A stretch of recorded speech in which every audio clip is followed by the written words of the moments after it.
Where is she? I don't know where she is. Where is Savannah? No. Where did you go with her? I know you're not that cruel inside. I'm begging you, Lee. Just tell us. I don't know where she is. This is Lee Rodarte, a man taken into custody for being suspected of kidnapping and killing his co-worker, Savannah Gold. With no ideas of where Savannah could be, the cops knew getting this interrogation wrong could mean they might never catch the killer. What's even worse is that Lee had a foolproof story that was going to make sure Savannah was never to be found. Lee, however, is under the impression that he is smarter than the detectives. Little did he know, this would be a massive mistake for him. On the 2nd of August 2017, Savannah's family received text messages stating she was running away and quitting her job. The messages were riddled with errors, causing her family to panic and report her as missing immediately.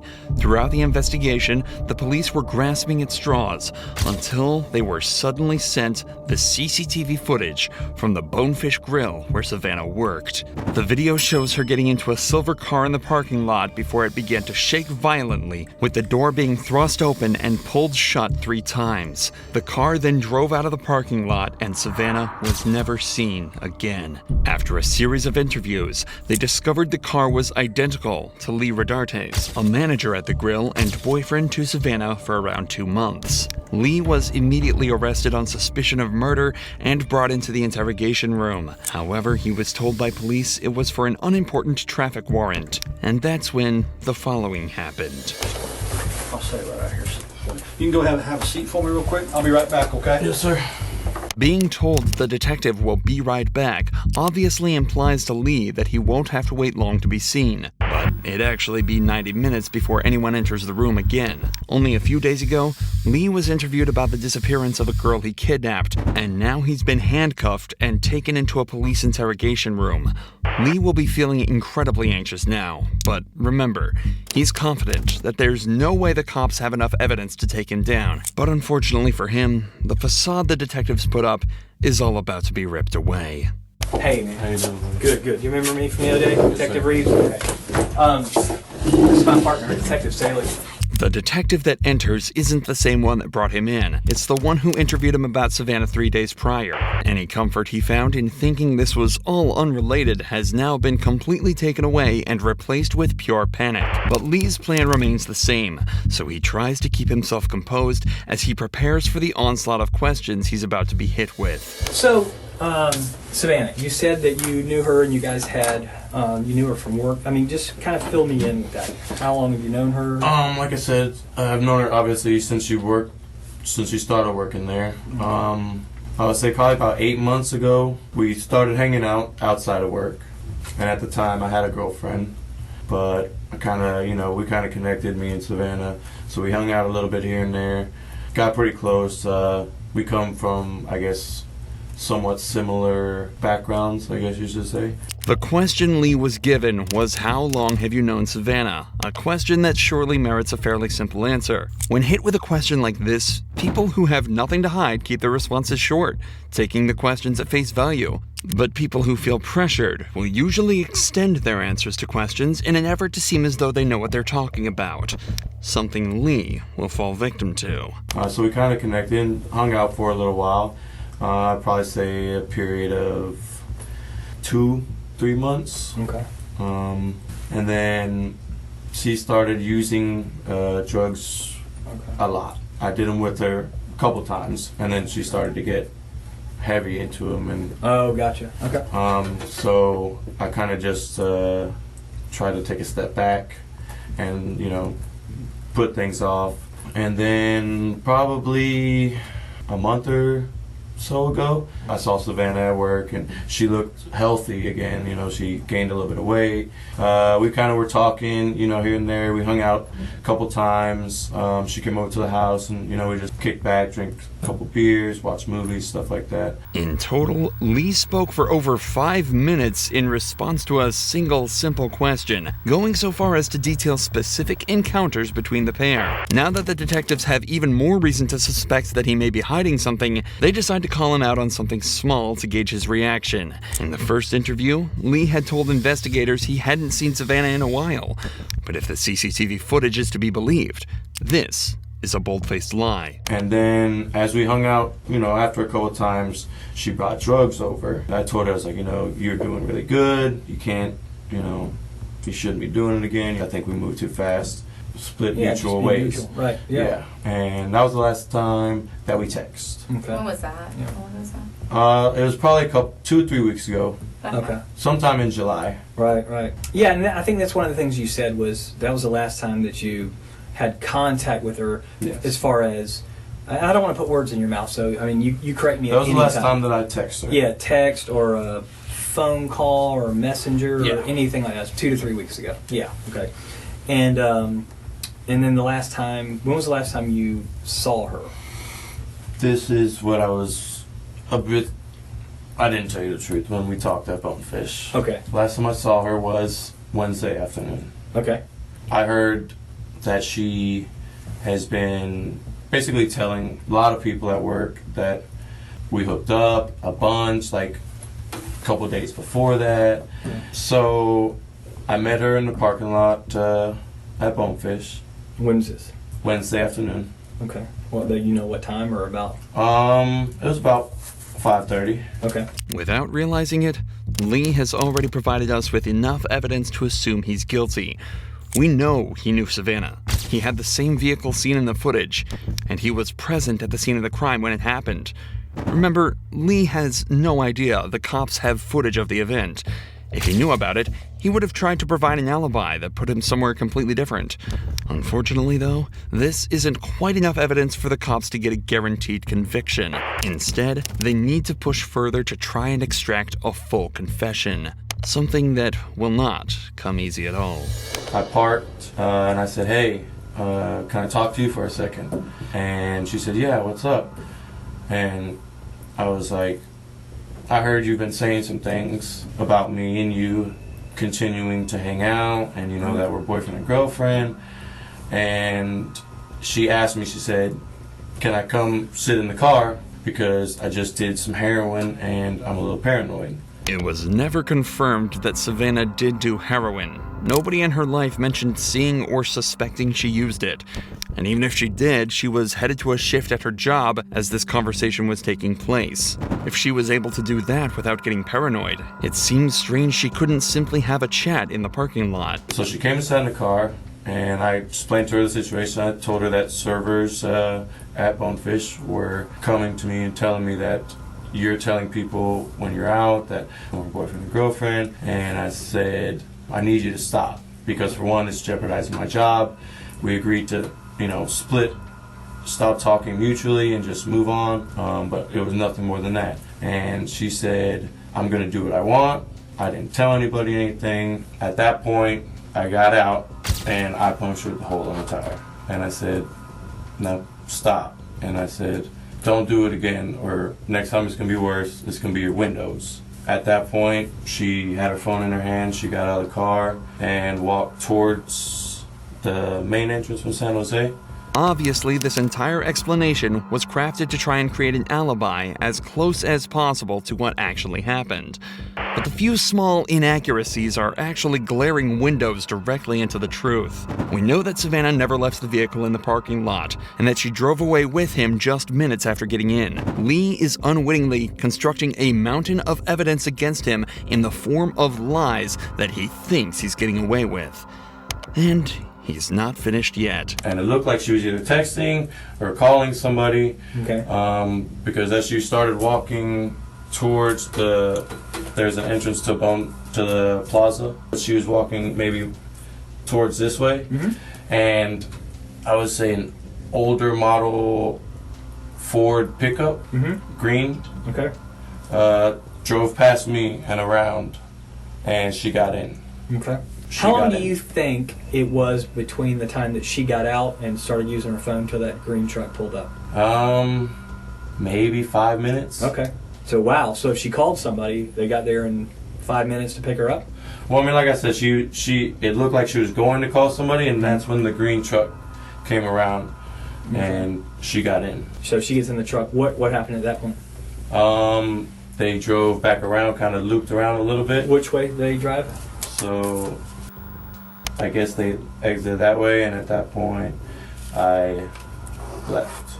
Lee doubles down on the lie, again, thinking that this puts him completely in the clear as he wouldn't have been the last person to see Savannah, but his decisions continue to work against him. Had he decided to stick closer to the truth, he might have been able to argue that he took Savannah somewhere else and then parted ways with her. But without the knowledge of what police have against him, Lee is left simply guessing and forced to make up stories on the fly. This is why it's so important to call a lawyer, innocent or not. In an interrogation, detectives are allowed to both lie and withhold evidence from you, putting you in a very difficult situation where you're at the mercy of their tactics and games. However, the second you bring an attorney into the mix, things get exponentially easier, as police are forced to turn over all of the evidence in their possession so they can put together a fair and sound defense for you. Calling a lawyer isn't just having a wingman at the interrogation room. It's an unlocked door that bypasses almost all of the police's tricks. It goes from them interrogating you to a legal battle. But, needless to say, Lee hasn't called the lawyer and has been left at a disadvantage from the beginning. If Lee was as smart as he thinks he is, he wouldn't have waived this right, and likely would be in a much better position. What happened to your neck? That was self-inflicted, actually. Why? I just have been having kind of a hard time. To your neck? I couldn't. Yeah, I did. And What did you use? a knife. When did you do that? Some time in July. You did that in July and it's still Yeah. bloody? Well, I kind of peel the scab here and there at work, hitting it on stuff like that. I peeled it last night working, and it was coming off a little bit today, so I peeled that a little bit. All right, let me see. But this was the same night. This one was just a lot worse Yeah. than this one was. Okay. And that was in July?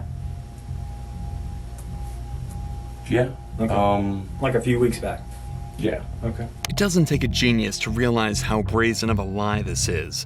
Aside from his incredibly unconvincing delivery of his excuses, Lee has no history with self-harm and was reported to have been in good spirits in the weeks leading up to this event. Furthermore, Lee becomes visibly anxious here. Most people have a tell that shows when they're lying or feeling uncomfortable. For many, this is crossing their arms or slouching in their chair, but Lee keeps his posture and position fairly consistent throughout the interview. Instead, Lee is prone to subconscious jittery movements in his limbs. Earlier in the interview, while being caught in his first lie, he bounced his leg repeatedly the entire time. While here, he moves his hand and fingers unnaturally every time he tells a lie. In fact, it's almost comical how perfectly it lines up with the false statements. I met her in the parking lot at Bonefish When was this? Wednesday afternoon. What happened to your neck? That was self-inflicted, actually. What did you use? A knife. It's also interesting to note that the detectives almost certainly noticed these marks just seconds into the interview. The decision to mention it now was a conscious one, done to try and build pressure. Lee would likely have anxiety regarding his last big lie about Savannah exiting his vehicle. Catching him so suddenly in a second lie right after will likely amplify these feelings and cause him to feel even more paranoia as the detectives continue. This is also likely why they immediately flip back to talking about the truck right after. Could you see who the person in the truck was? The truck had fairly tinted windows. I saw a baseball cap. Yeah. You see a guy, girl, white, black? I couldn't really tell if it was a guy or a girl. Okay.